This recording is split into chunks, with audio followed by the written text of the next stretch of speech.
The airport was alive with the usual chaos of a late afternoon departure. Wheels clattered against polished floors, voices overlapped at ticket counters, and the smell of coffee drifted from kiosks that lined the concourse.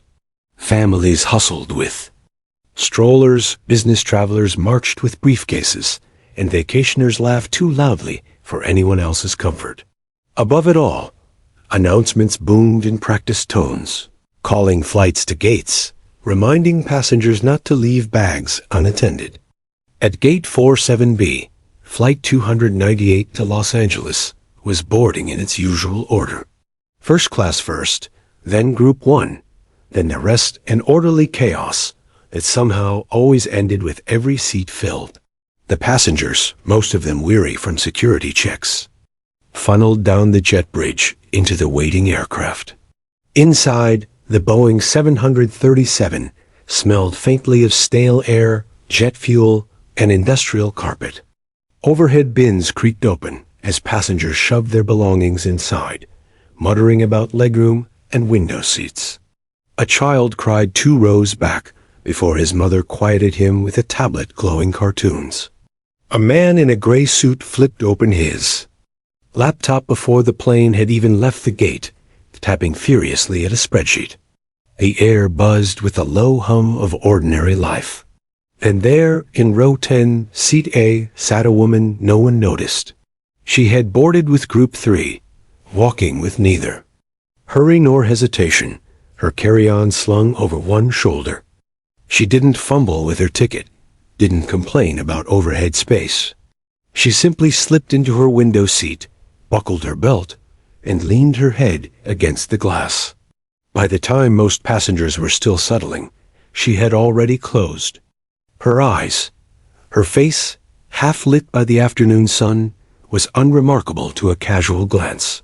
No one recognized her. No one whispered her name or gave her a second look. She wore simple jeans, a loose jacket, and sneakers that had seen better days. To those around her, she was just another traveler, someone escaping the monotony of airports by dozing through the boarding process. But there was something about her stillness. Unlike the restless travelers around her, she carried no nervous energy, no trace of impatience. It was as though she had slipped into another world, untouched by the chaos of boarding.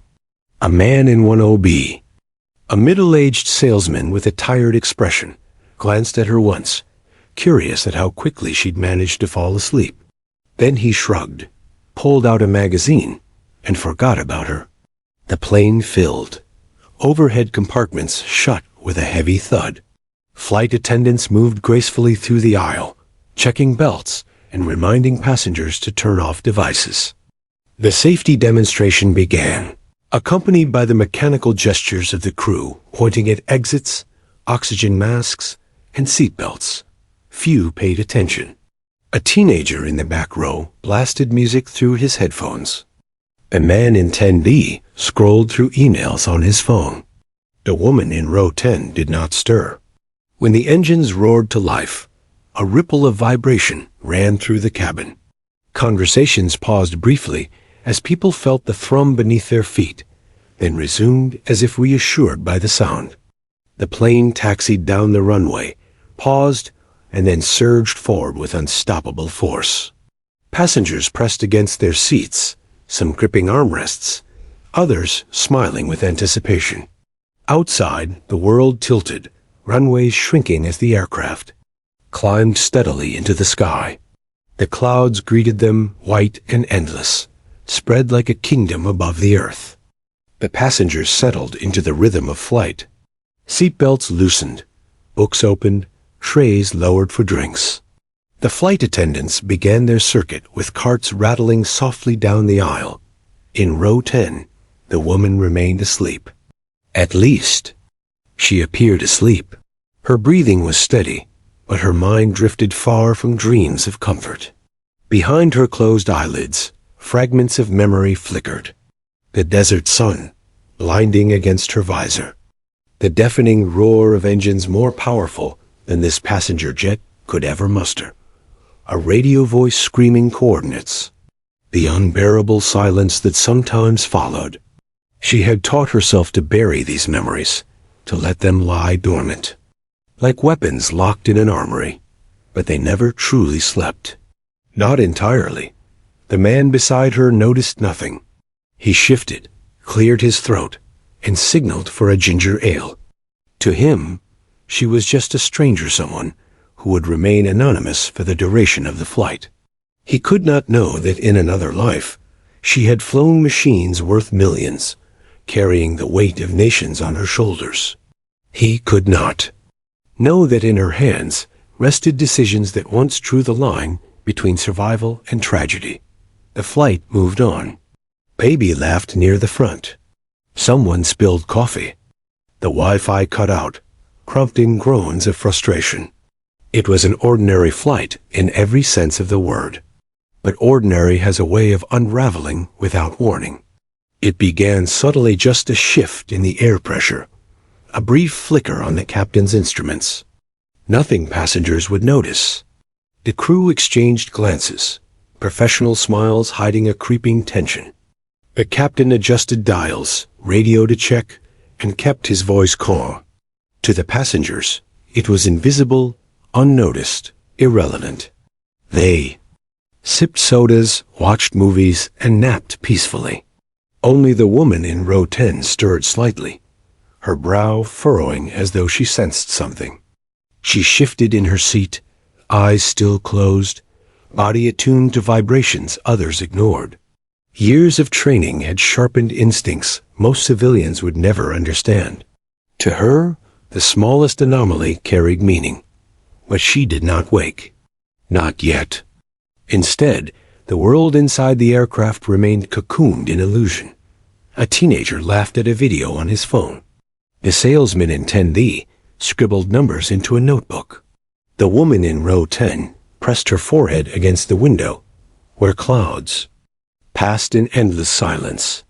She looked as though she was dreaming. No one could know that within the hour, silence would turn to panic and dreams would collide with reality.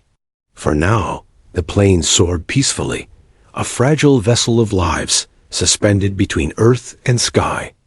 And the woman in row 10 slept quietly, carrying a history unknown to everyone around her, until the captain's call would awaken more than just her from sleep.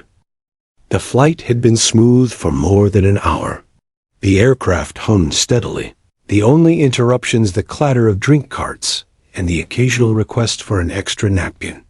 Most passengers had drifted into their airborne rituals, some watching movies on seat screens, some chatting softly with seatmates, some surrendering to naps they hadn't meant to take. The woman in row 10, seat A, still leaned against her window, motionless, her profile bathed in pale sunlight. Around her, life carried on in its ordinary rhythm.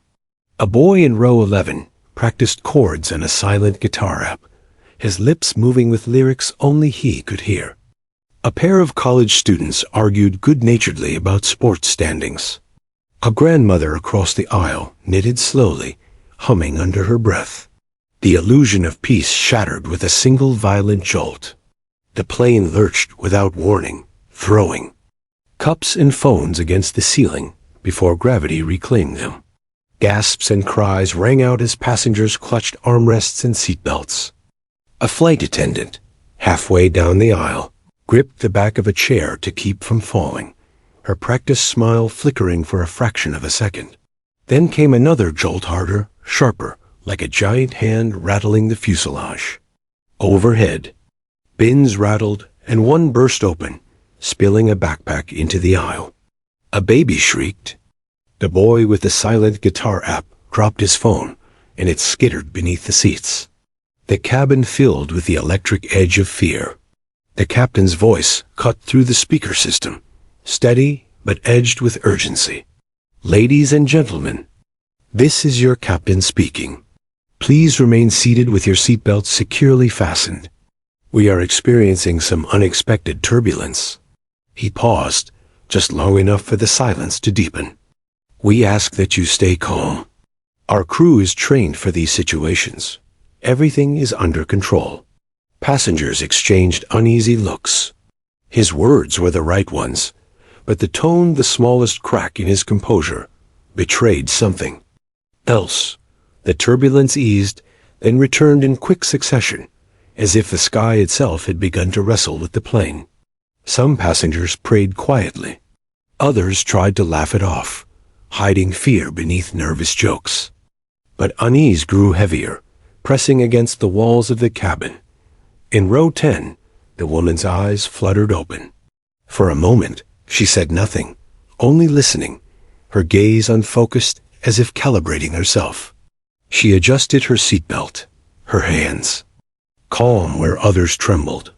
The man beside her exhaled loudly, muttering, "This is ridiculous," before fumbling for the call button to demand water. She didn't look at him.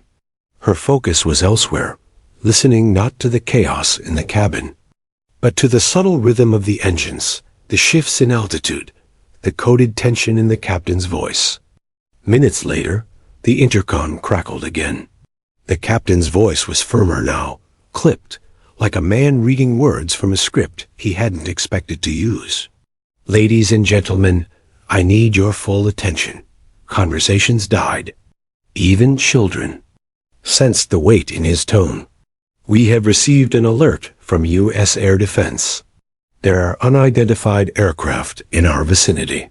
Our communication with ground control is active, and we are monitoring the situation closely. At this time, we are making an unscheduled course adjustment." A ripple of shock passed through the cabin. Passengers craned their necks to peer out windows, searching the endless clouds for shapes they couldn't see.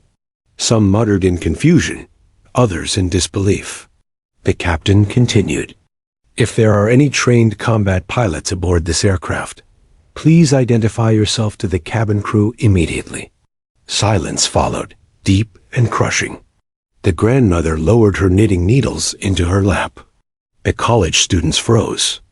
Mid-sentence, the businessman in row 12 shut his laptop with a snap, eyes wide with the sudden realization that this was no ordinary turbulence. The words hung in the air, impossible, surreal. A request for combat pilots on a commercial flight? It felt like a scene from a movie, not real life. Passengers exchanged glances, waiting for someone to laugh, for someone to raise their hand, for someone to break the silence. No one moved. The woman in row 10 remained still, her face unreadable. To those watching, she looked like just another stunned passenger, processing the captain's impossible request. But inside, something stirred an old instinct long buried. Beneath civilian silence, she closed her eyes again, just for a heartbeat, as if deciding whether to listen to the call of duty or ignore it like the echo of a ghost. Around her, fear grew louder. A man near the back stood abruptly, demanding answers from a flight attendant who could only repeat, "Sir, please stay calm. Please remain seated." A mother clutched her child tightly, whispering prayers against his hair. A teenager began filming the scene on his phone, narrating in shaky tones for an audience online. The illusion of control unraveled. The captain's words repeated in every mind, "Combat pilots." Some passengers scoffed nervously. "What are the chances of that?" one muttered. Others weren't so sure. Their eyes darted up and down the rows, searching for anyone who might fit the image of a pilot. But no one volunteered. The minutes stretched, long and unbearable. The engines roared steadily. The turbulence lessened, but the fear lingered like smoke in the air. The woman in row 10 shifted slightly in her seat, her hand brushing the armrest. Her eyes opened fully now, sharp and awake, watching the aisle with quiet intensity. She didn't move yet. She didn't speak. But her stillness was no longer the stillness of sleep. It was the stillness of calculation, of weighing the weight of silence against the burden of action. The cabin remained trapped in its uneasy quiet, hearts beating louder than the engines, the captain's request echoing like a bell, unanswered. And in row 10, the woman finally exhaled, as if preparing for something no one else could see coming. For a long moment, nothing happened. The captain's request still hung in the cabin, impossible and unreal, like a line from a film bleeding into reality. If there are any trained combat pilots aboard, the silence that followed was thicker than the air itself, pressing into every row. The passengers sat frozen, glancing at one another as though expecting someone, anyone, to stand up. Surely, there had to be someone. Surely, fate would not throw such a question into the air without an answer, but no one moved. A nervous laugh escaped a teenager in the back, quickly silenced by his mother's glare. Someone whispered, "This can't be real." Another muttered, "They must be exaggerating." The businessman in row 12 ran his hands through his hair, shaking his head like a man unwilling to accept the gravity of the words. All the while, in row 10, seat A, the woman sat quietly, her gaze fixed on the seat back in front of her. Her eyes were open now, fully alert, though her expression betrayed nothing. To the casual observer, she looked calm, too calm. The man beside her noticed it, though he didn't understand why it unsettled him. Everyone else seemed on the edge of panic, but she looked ready. She exhaled slowly, her hand resting on the seatbelt buckle. For a moment, she hesitated. Old vows whispered at the back of her mind. You've done enough. You left that life behind. Let someone else carry the weight this time. But the silence in the cabin told her all she needed to know. There was no one else. Without another thought, she pressed the buckle release. The soft click seemed louder than it should have been. Heads turned instinctively, eyes tracking the only movement in an otherwise frozen crowd. She rose to her feet, her body steady in the slight turbulence that still rocked the aircraft. Conversations faltered. A ripple of murmurs spread down the aisle. Is she? Wait, what's she doing? She can't be serious. The flight attendant nearest her hurried forward, eyes wide. Ma'am, please return to your seat, she whispered urgently, her voice trembling more from fear of the unknown than authority. The woman's voice was quiet but firm. Tell the captain I can help. The attendant blinked, momentarily unsure she had heard correctly. The passengers around them certainly had. The whispers grew louder, buzzing. Like static. Did she just say, "She's a pilot"? No way. The woman in row 10 did not explain. She didn't look around to see who doubted her or who watched in awe. Her gaze was steady, locked on the front of the cabin. The flight attendant hesitated, then nodded quickly, scurrying toward the cockpit to deliver the message. The murmurs swelled into conversations. People twisted in their seats to stare at her, searching her face, her clothes, anything that might confirm or deny the claim. She doesn't look like a pilot, someone said skeptically. What does a pilot even look like? Another countered. She's too young. She's too calm. The woman ignored it all. Years of training had taught her the value of silence under scrutiny. She didn't need their approval. She only needed to decide if she still had the strength to carry out what she was about to do. Her mind flickered to the past, not in vivid flashbacks yet, but in sensations. The weight of a flight helmet in her hands, the burn of afterburners beneath her seat, the vibration of a radio crackling with commands. She had not touched a fighter's controls in years, yet her body remembered, like muscles carrying ghosts of old movements. The man in 10B leaned toward her, his voice low but urgent. Are you serious? You're really... She met his gaze briefly. Yes. Something in her tone silenced him. It wasn't loud. It wasn't boastful. But it carried a finality, a certainty that needed no defense. The passengers continued buzzing, some hopeful, some doubtful. Fear had made them hungry for a savior, and she had unknowingly offered herself as the possibility.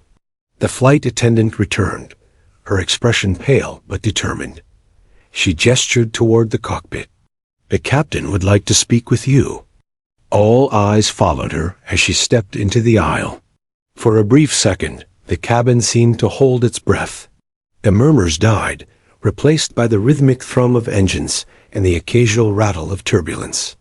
She adjusted her jacket slightly, her movements precise, almost ritualistic. Then she began walking forward, steady and measured, as though every step pulled her closer, not just to the cockpit, but to a past she thought she had left behind forever. Passengers parted their knees to let her pass, some watching her with awe, others with skepticism, others with outright fear. A woman clutched her husband's arm and whispered, "God, I hope she knows what she's doing." The walk down the aisle felt longer than it was. Every set of eyes seemed to weigh on her shoulders, but she carried them without flinching. In their stares, she felt their hopes, their doubts, their desperate need for anyone to take control. When she reached the forward galley, the flight attendant opened the cockpit door just wide enough for her to slip inside. Before she disappeared, she glanced once over her shoulder. Her eyes met those of the passengers, a sea of strangers who did not know her name, her past, or her scars. They only knew that when no one else had answered, she had stood.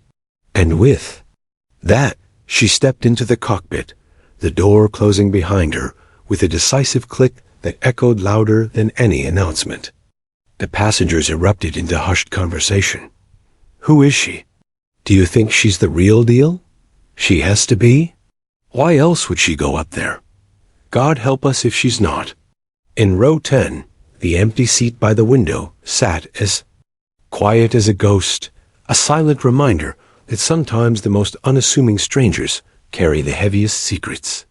And though the cabin buzzed with speculation, none of them could have guessed just how much depended on the woman they had almost overlooked until the captain's call forced her from anonymity into the center of fate. The cockpit smelled of metal, fuel, and recycled air. It was nothing like the cockpits she once knew, the kind that wrapped around her like armor and roared with power at the slightest touch. But as she sat just behind the captain, the blinking instruments and steady hum of engines tugged at memories she had tried to bury. She closed her eyes, just for a moment, and the present dissolved. She was 19 again, standing on a sun-baked runway in Texas, sweat dripping beneath the brim of her cap. Rows of jets shimmered in the heat, their canopies reflecting the blinding sky. She remembered the instructor's voice, barking through the training yard. "Pilots aren't born, they are built. You want those wings? Earn them." Her hands trembled slightly, the first time she gripped the control stick, but her eyes never wavered. While others hesitated, she pushed harder, flying higher, determined to prove that she belonged in a world few thought she could survive. Her classmates called her relentless. Instructors called her precise. Inside, she was simply afraid of failing, of not living up to the expectations stitched into her uniform. But she channeled that fear into focus, shaving seconds off maneuvers, drilling every motion until her body knew them better than her mind. Weeks became months, months became years.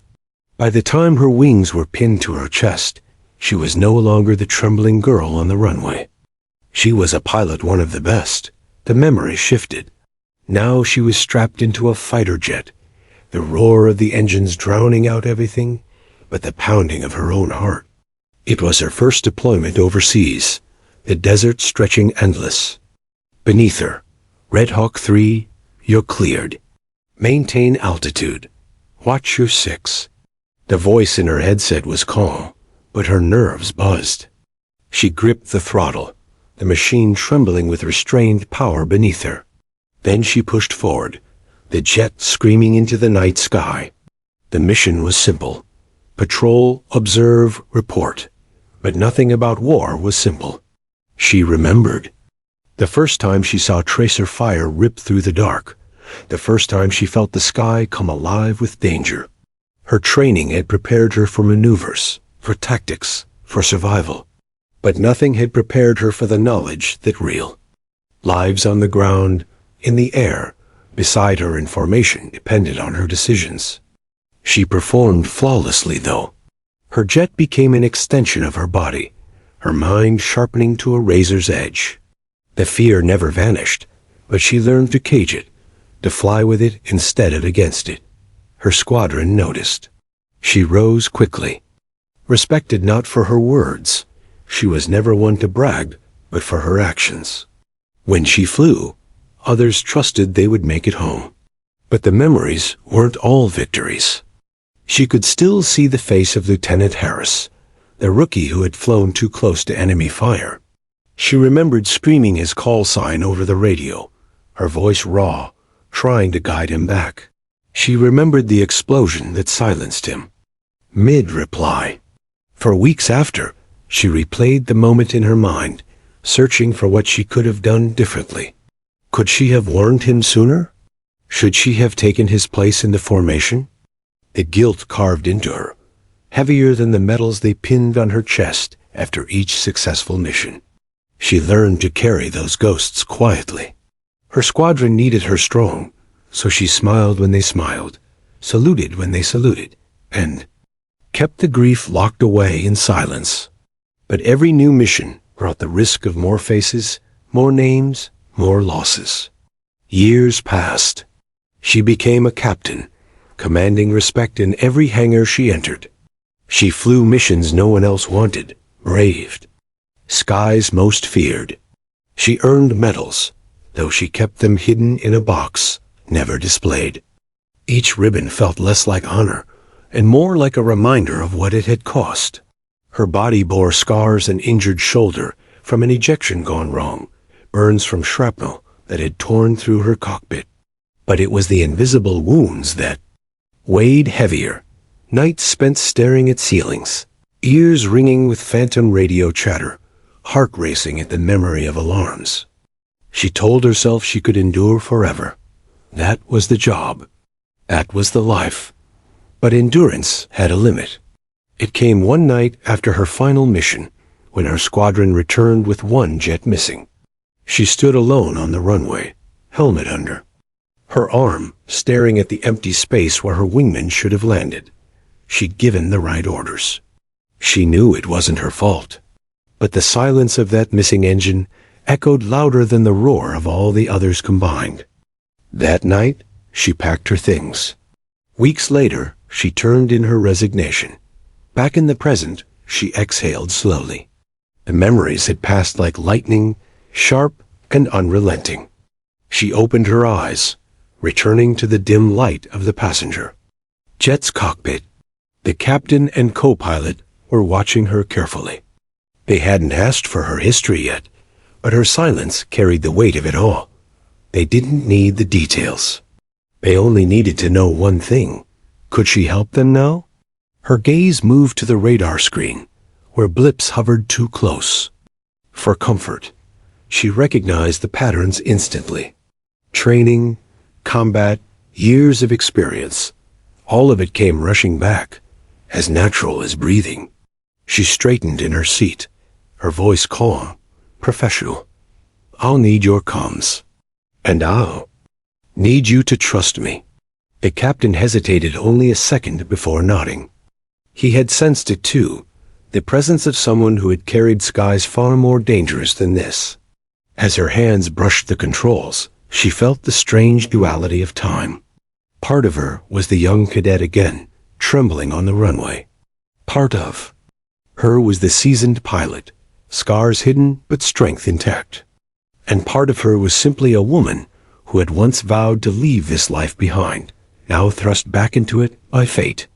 The ghosts stirred inside her, but she pushed them aside.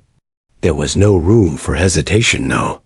The passengers behind her did not know her name, her history, or the sacrifices carved into her soul.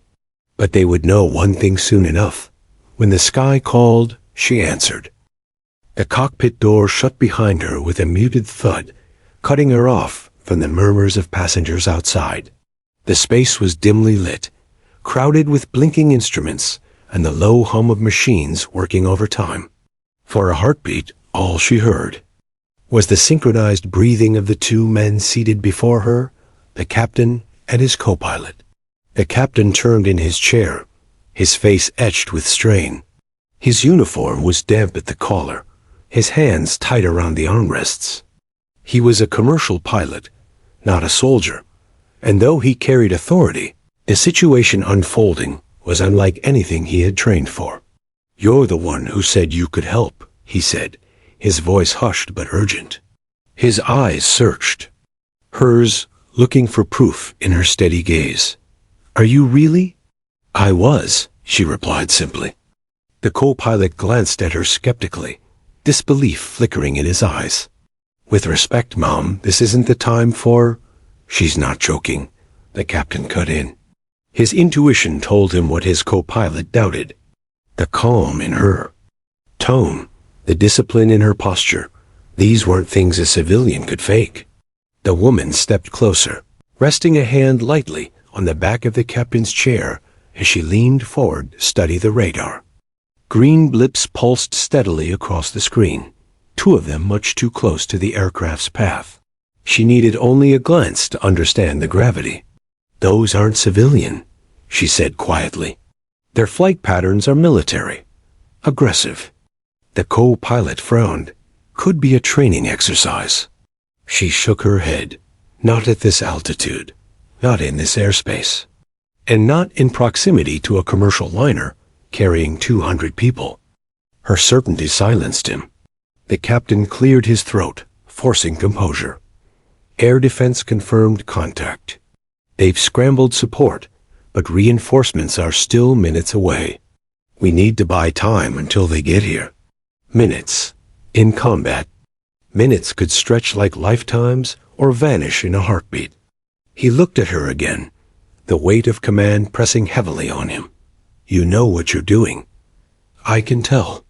"Tell me honestly, can you help us?" The question lingered in the air, heavy with desperation. She stared at the radar, her reflection caught faintly in its glow. Memories pressed against her mind like restless ghosts. The night skies of Baghdad, the roar of afterburners, the moment Harris's jet went silent forever. She had promised herself never to return to that world. She had traded it for quiet anonymity, for the simplicity of being nobody special in row 10.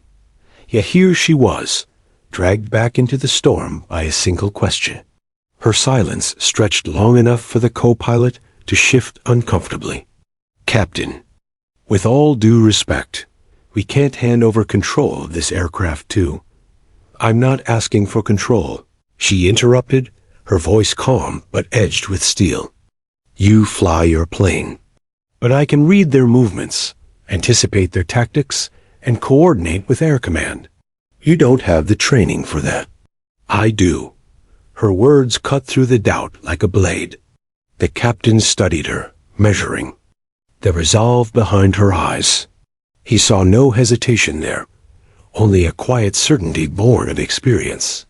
Whatever she had endured in her past, it had tempered her into something unshakable. Finally, he nodded. "All right. What do you need?" Her pulse quickened, though outwardly she remained composed. She gestured to the communications panel. "First, patch me through to Air Command. They'll want authentication." The co-pilot hesitated, but complied, his fingers moving across switches and dials. The static of radio chatter filled the cockpit, clipped voices exchanging coded instructions. "This is Red Hawk," she said into the headset, the old call sign slipping from her lips before she could stop it. For a moment, silence art. Then a voice crackled back, tense and incredulous. "Red Hawk? Confirm identity." Her throat tightened. She hadn't spoken that name in years, yet here it was, dragging her back into a life she thought she had buried. "Confirming," she replied, rattling off identification codes from memory numbers and words seared into her like scars.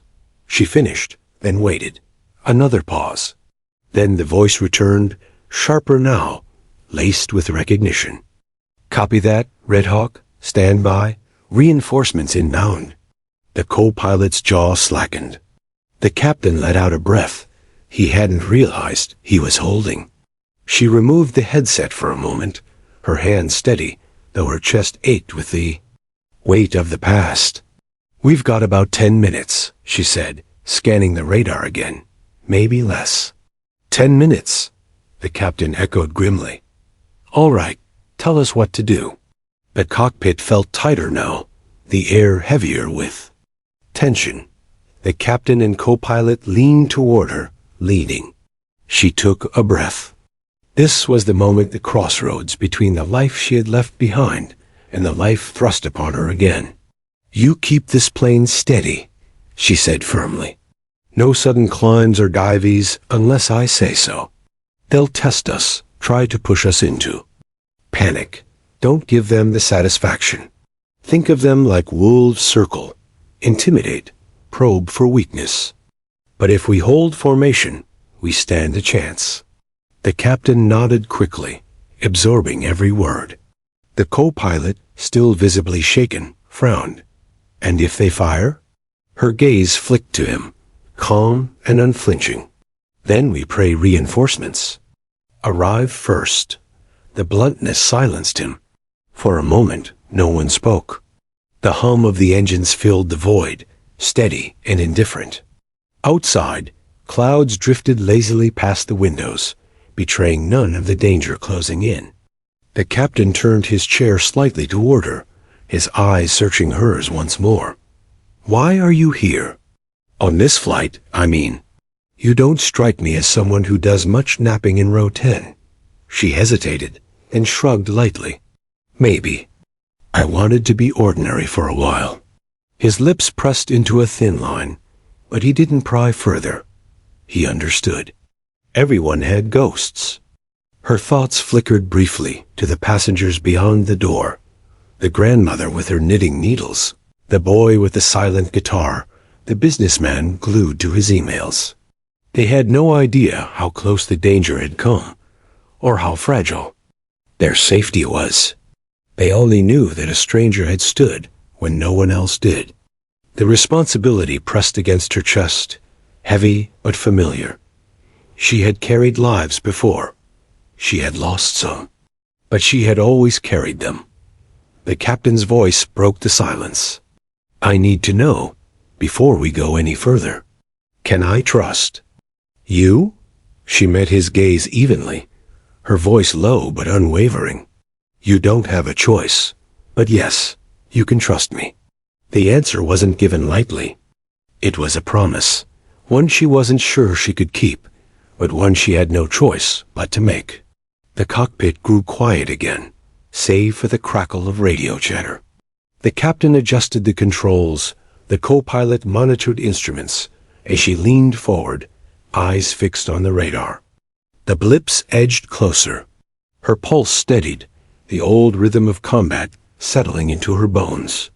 She was no longer the passenger in row 10. She was Red Hawk again, whether she wanted to be or not. And as the first shadow of a hostile aircraft flickered across the horizon, she whispered under her breath, a vow not to the captain, not to the crew, but to herself. Not this time. Not today. The cockpit vibrated with a subtle tension, the kind that lived not in the engines, but in the human heart. Every instrument blinked in rhythm, every switch hummed with unseen power, yet all eyes remained fixed on the radar. The green blips no longer hovered at the edges of the screen. They were closing, inch by steady inch. The captain's jaw flexed as he adjusted the yoke. The co-pilot muttered to himself, eyes darting between dials. And she, once the silent passenger of row 10, leaned forward, her hand steady on the console, her mind sharpening like a blade, being honed. "They're testing distance," she said, voice low, even. "They want to see how close they can push before you flinch." The captain glanced at her, reading not just her words, but the certainty behind them. "And if we don't? Then they escalate." A shadow swept briefly across the clouds outside the window, a flash of metal reflecting sunlight. The co-pilot stiffened. "Visual contact," he whispered, as though afraid to disturb the fragile moment. She rose slightly from her seat, peering. Out. Her chest tightened. The silhouette of the aircraft was unmistakable, sleek, angular, predatory. A fighter. Her voice dropped to a tone that carried command without raising volume. "Maintain course. Do not climb. Do not dive. If you break formation, you give them dominance." The captain obeyed, his knuckles white against the yoke. The radio crackled. "Red Hawk, this is command. Reinforcements are airborne. ETA, 7 minutes. Repeat, 7 minutes. 7 minutes." It might as well have been a lifetime. "Copy that," she replied, her tone clipped, professional. "I'll hold until then." The co-pilot shot her a look. "You talk like you've done this 100 times. She didn't answer directly. Instead, she let her eyes linger on the approaching fighter outside the window. Its wings tilted slightly, an aerial gesture she knew all too well. A warning, a test. "They'll try to hurt us," she said, her mind sliding effortlessly into analysis. "Push us off course. Force us lower, make us vulnerable. Don't react, just hold." Her voice was steady, but inside, the ghost stirred. She could hear Harris's laugh in her head, that cocky grin he'd worn before their last mission. She could see the empty slot on the runway where his jet never returned. The memory threatened to claw through her focus, but she shoved it back, caging it with sheer will. This wasn't Harris. This wasn't then. These lives weren't lost yet. The fighter swooped closer, its nose angling toward the passenger plane in a show of dominance. Gasps rippled faintly from the cabin beyond the door, passengers catching sight through narrow windows. "Stay calm," she murmured, though her words weren't for the passengers. They were for the men beside her, and perhaps for herself. The captain swallowed hard. "They're too close." "That's the point," she said. "They want fear. Don't give it to them." For a moment, silence stretched thin, taut as wire. The jet outside hovered alongside them, its pilot a faceless figure hidden behind tinted glass. Predator and prey, side by side in the endless sky. She tapped the comms. "Command, confirm, Row. Do we engage or evade?" Static crackled, then. A firm reply. "Do not engage. Evade if necessary." Reinforcements closing. Her jaw tightened. Evade, with a passenger jet. As if evasion were that simple. She turned to the captain, her eyes sharp. "This is where it matters. You can't think like a civilian pilot. You have to think like prey that refuses to panic." He exhaled shakily, then gave a short nod. "You lead. I'll follow." Something shifted in that moment. She wasn't merely advising anymore. She was commanding, not through rank, not through authority granted by uniform, but through trust earned in crisis. She leaned forward, her finger tracing a subtle pattern across the radar. "If they push left, we hold. If they drop below, we don't chase. If they climb, we maintain altitude. No reaction until I say." The co-pilot frowned. "And if they fire?" She looked at him, her voice flat, unwavering. "Then we survive. Long enough for our backup to arrive." The next minutes stretched like years. The fighter slid along their flank, its engines a low growl, audible even inside the cabin. Another blip appeared on the radar, a second jet joining the first. Her pulse quickened, but she kept her expression unreadable. 2 wolves now circling the herd. "They're bracketing," she muttered. "Classic tactic. 1 high, 1 low. Force us into vulnerability." The captain's voice wavered. "What do we do?" "Nothing," she said. "Not yet." She could feel his doubt, see it flicker in his eyes. He wanted to climb, dive, flee. Instinct screamed for movement. But she knew better. Instinct was the trap. They'll wait for us to flinch, she explained quietly. Once we move, they own us. Hold steady. Her tone carried such certainty that even the co-pilot, who had doubted her from the start, nodded reluctantly, hands still hovering near his controls. Outside, the sky was deceptively serene, clouds drifting like cotton. Inside, the air was thick, every breath heavy with unspoken fear. Then the fighter above tilted sharply, slicing across their nose. The entire cockpit jolted, with the turbulence of its wake. Passengers screamed faintly in the distance. The captain cursed, his hand twitching on the yoke. She caught the motion instantly, her hand snapping to his wrist. Hold. Her grip was firm, her eyes locked on his. That's what they want. Don't give it to them. For a long moment, he stared at her, his chest rising and falling rapidly. Then he loosened his grip, nodding once. Her hand released slowly. Her gaze returned to the skies. The radio crackled again. Red Hawk, this is command. Reinforcements ETA, 4 minutes. Repeat, 4 minutes. 4 minutes. An eternity. She inhaled deeply, steadying herself.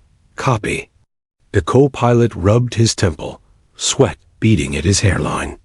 I don't know how you're so calm. I'm not, she admitted softly.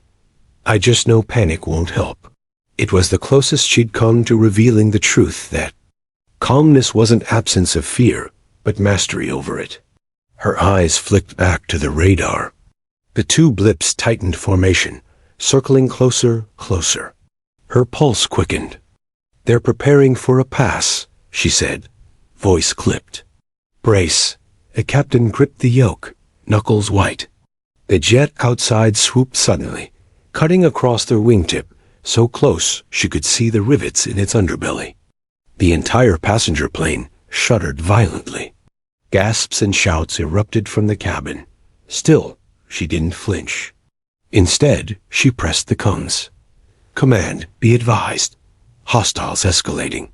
Requesting immediate intercept. Copy, Red Hawk. Came the reply. 2 minutes out. Hold on. 2 minutes. Her chest tightened. She glanced at the captain.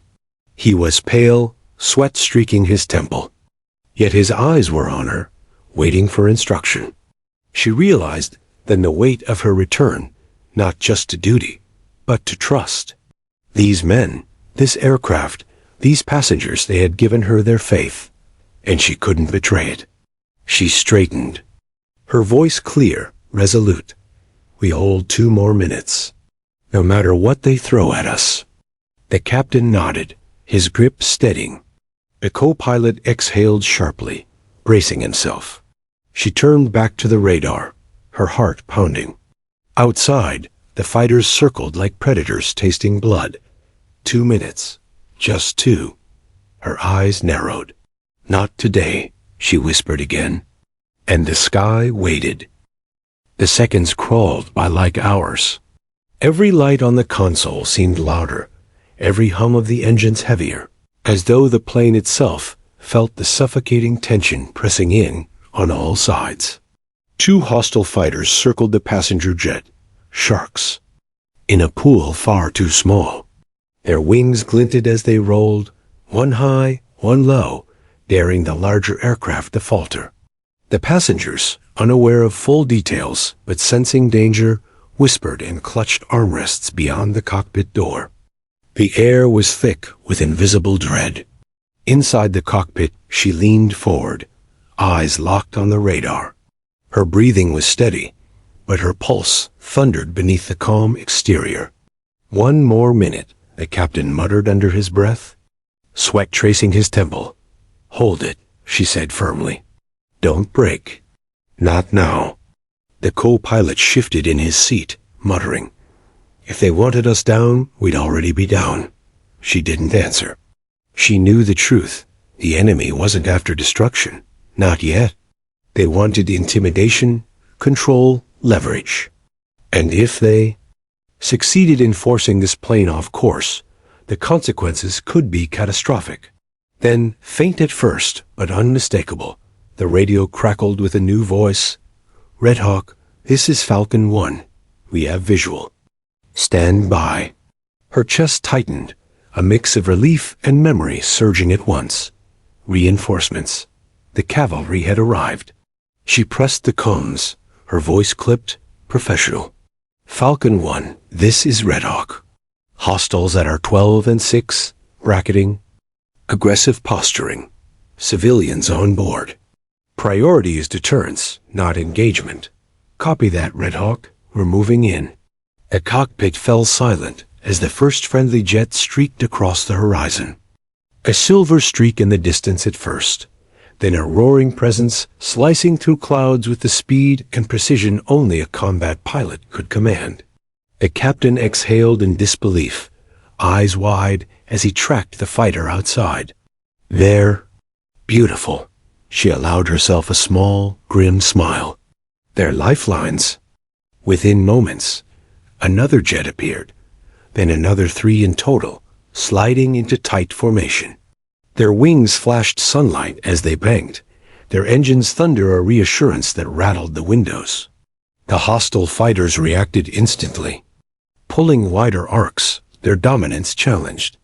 The predators had become prey, under new eyes. The radio burst alive with clipped military chatter. "Falcon 2, take the high flank." "Copy. Falcon 3, cover low approach." "Roger that."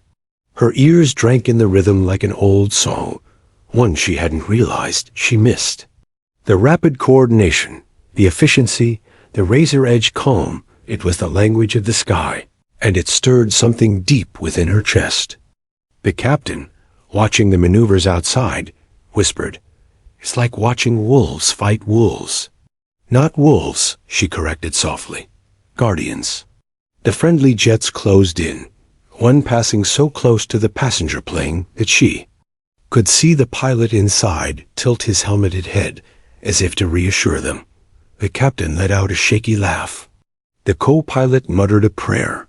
Then the tone shifted. One of the hostile fighters darted forward, slicing across their nose in a defiant maneuver, refusing to yield. The other dropped lower, circling dangerously near the underbelly of the commercial jet. The cockpit shuddered. Passengers screamed faintly in the distance. "Falcon 1, hostiles escalating." She barked into comms, her old instincts flaring. "Watch their 6. They're trying to pin us." "Copy, Red Hawk." "We've got them." The Allied jets broke formation with sudden precision, one diving low, one climbing high, the third locking steady. The sky erupted into controlled chaos arcs of metal, slicing through clouds, engines roaring, the dance of combat unfolding just beyond the windows. She watched every maneuver, her muscles tensing with memory. She could anticipate each feint, each push, each roll. Part of her wanted to be out there again, hands gripping the stick, heart pounding with the thrill of matching, predator for predator. But another part recoiled, the ghosts whispering. Harris, the empty slot on the runway. The nights she had sworn never to repeat. Her breath caught.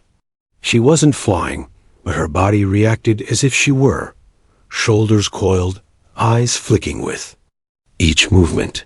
She was back in the war zone, only this time without wings. "Red Hawk, advise." Falcon 1's voice broke through, jolting her back. She forced herself to steady. "Falcon 2, hold high flank. Don't chase, they're baiting." "Falcon 3, maintain underbelly cover. Priority is to shield the civilian craft." "Copy, Red Hawk."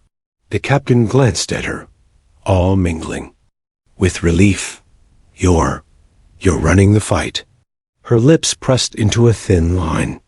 "No, I'm keeping them alive until it's over."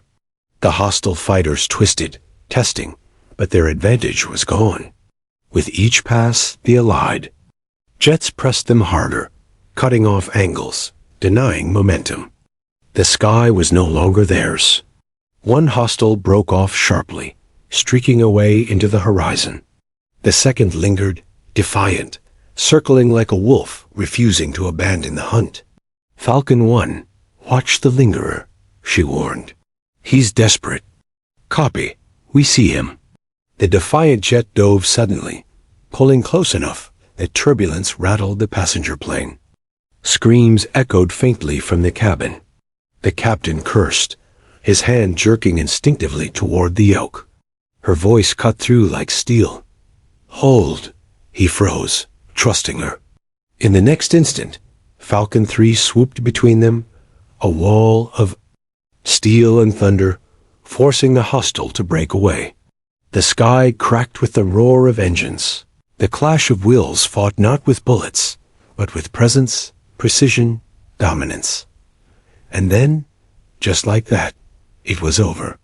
The hostile fighters denied. Their prey peeled away in sharp arcs. Their engines shrieked as they retreated, shrinking into distant specks against the endless blue. The radio came alive with final confirmation. Red Hawk, this is Falcon 1. Hostiles disengaged. Airspace clear. You're safe now. Safe. The word hung heavy in the cockpit. The captain slumped back in his chair, his shoulders trembling with the release of tension. The co-pilot let out a shaky laugh that was half relief, half disbelief. She, however, didn't move. Her eyes lingered on the horizon where the enemy had vanished. Her chest tight, her heart caught between relief and something far heavier. Because safety, she knew, was never permanent. Not in the sky. Not in life. The radio crackled once more. Red Hawk, command confirms your civilian transport is secure. We'll escort you to safe airspace. Good work. Good work. She removed the headset slowly, the weight of the words pressing harder than intended. Her hands trembled faintly as she set it down. She curled them into fists, forcing the tremor away. The captain turned to her, his eyes filled with gratitude. You saved us. All of us. She shook her head. No, the Falcons did. But inside, she knew the truth without her. The Falcons would have arrived too late or arrived blind. Without her, the passengers in row 10 and beyond might have never seen land again. Still, she couldn't take the credit. Not when ghosts still whispered. Not when Harris's face still lingered, reminding her of the ones she hadn't saved. The cockpit was quiet now. The storm passed, but she felt no peace. Only a familiar ache. She rose from her seat slowly, her knees stiff, her body heavier than before. The captain watched her with something beyond gratitude, respect, maybe even awe. Who are you, really? He asked softly. She met his gaze for a long moment, then looked away. Someone who once swore she'd never fly again. And with that, she stepped back, retreating toward the door, away from the glow of instruments and the pull of skies she had tried so hard to leave behind. But deep inside, she knew the truth. Once the sky claimed you, it never let you go. And now, it had claimed her again. The cockpit had fallen silent, save for the low drone of the engines and an occasional murmur of radio chatter as the escort fighters flanked them at a respectful distance. The danger was gone. The threat retreated into the horizon, yet the air inside still felt heavy, like the echo of thunder after a storm. She stood by the door, her hand resting on the cool metal handle, reluctant to leave. The captain and co-pilot were quiet, both staring at the instruments, but not really seeing them. The relief in their shoulders was clear, though neither seemed ready to put words to what had just happened. Finally, the captain turned toward her, his expression somewhere between exhaustion and awe. You've done more for this plane than we ever could have on our own. I don't know how to thank you. Her gaze softened, though her voice remained steady. Keep them steady all the way home. That's thanks enough. The co-pilot swallowed, nodding. We'll never forget this. She shook her head. You'll forget. That's the point. The passengers don't need to know what almost happened. They only need to remember that they landed safely. The captain studied her for a long moment, then gave a small nod of understanding. Not everything needed to be told. Some truths lived better in silence. She stepped back into the cabin, the door clicking shut behind her. The shift was jarring. On one side of the door, the weight of war. On the other, the quiet chatter of passengers easing back into false normalcy. Some had glimpsed shadows outside the windows, felt the turbulence of passing jets, but the reassurances given over the intercom had done their work. Now, murmurs of speculation mixed with laughter, and the hum of life resumed. She walked slowly down the aisle, her steps steady, but her heart still hammering with the adrenaline of the past hour. Passengers glanced at her as she passed, curiosity flickering. Who was she, this woman summoned to the cockpit mid-flight? But no one asked. Civilians didn't press into mysteries that might shatter their sense of safety. When she reached row 10, her seat waited as if nothing had happened. The blanket was still crumpled, her book unopened where she had left it. She slid into place, her movements quiet, and rested her head against the window. The sky outside was calm again, too calm.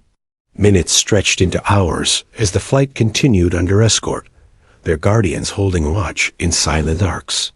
She closed her eyes, exhaustion tugging at her, but rest would not come. Not after what she had seen. Not after what she had remembered. Harris's face returned, as vivid as if he sat in the empty seat beside her. She could almost hear his laughter. The cocky way he had teased her during training. The way his voice had gone quiet in her headset the night he died. That silence had followed her for years, and today it had returned like a scar torn open. She pressed her palms together, fingers trembling faintly. She had saved lives today, yes, but the ghosts didn't care. They whispered that she hadn't. Saved them all, that she never could. Her chest tightened. Perhaps that was why she had left service, to escape the endless ledger of names. The weight of survival, measured not by who lived, but by who hadn't.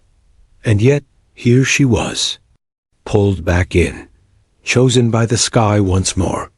The intercom crackled to life. Ladies and gentlemen, this is your captain speaking. We'll be making our descent shortly.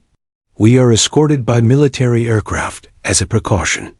Please remain calm. We are safe, and we will be on the ground soon. A murmur rippled through the cabin. Nervous laughter. A few relieved sighs. Most passengers would never know how close they had come. She opened her eyes, staring at the clouds below. Safe. Word rang hollow. When the wheels finally kissed the runway, a shudder of relief passed through the plane like a collective exhale. Applause broke out in scattered pockets, passengers clapping for the pilots up front, oblivious to the silent figure in row 10, whose steady voice had guided them through the storm. She didn't join in. She simply closed her eyes again, the sound washing over her like a distant tide. The taxi to the gate felt longer than the flight itself. Passengers shifted, gathering belongings, their conversations bright with relief. The grandmother in row 11 hummed softly as she folded her blanket. The boy with the guitar cradled his case, as if it had never been at risk. Life resumed as though nothing had happened. And perhaps that was best. When the seatbelt sign blinked off, people rose, stretching, eager to return to their ordinary lives.